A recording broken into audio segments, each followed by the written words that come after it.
Alright, as we continue to build our app, now is the time to question ourselves, do we really need a database? Let's take a step back to the basics to understand that by definition, a database is quite simply an organized collection of data. While our app allows users to chat, we don't really need to store chat messages in a database because we are not storing the chat history in our example. Should you want to do that, then perhaps the database would prove worthy. So why exactly do we need a database? In the broad sense, this is how our app would be put to use. A user comes to the ChatCat website and attempts to log in using Facebook or Twitter. Let's say we are logging in using Facebook.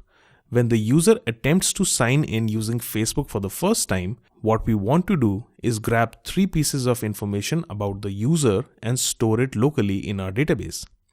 We want the profile ID of the user, a URI to his or her profile picture, and the name of the user.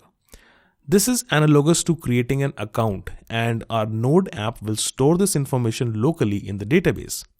When the user traverses across pages or logs in again, this information, based on the profile ID that Facebook provides when login is attempted, is fetched locally rather than obtaining it from Facebook every time. The second and related reason is sessions. In a nutshell, when you are logged in and you browse across pages on a site, your profile picture and your name consistently shows up on all pages. This is made possible by sessions, which allow you to persist data across routes and pages. Since HTTP is stateless, sessions fill that gap and allow for data persistence. In our case, we want user data to be fetched from our local database instance every time it is required by the sessions mechanism to display on a page. We don't want to be polling Facebook or Twitter every time we need the name of the user or his profile picture. So while this project is not your typical create, read, update, delete or CRUD type of an app, we are still going to perform basic database I/O for maintaining a user profile and for enabling sessions. Now, there are a lot of database options out there ranging from good old MySQL, PostgreSQL, all the way up to MongoDB and Cassandra, the latter being the new breed of NoSQL database engines.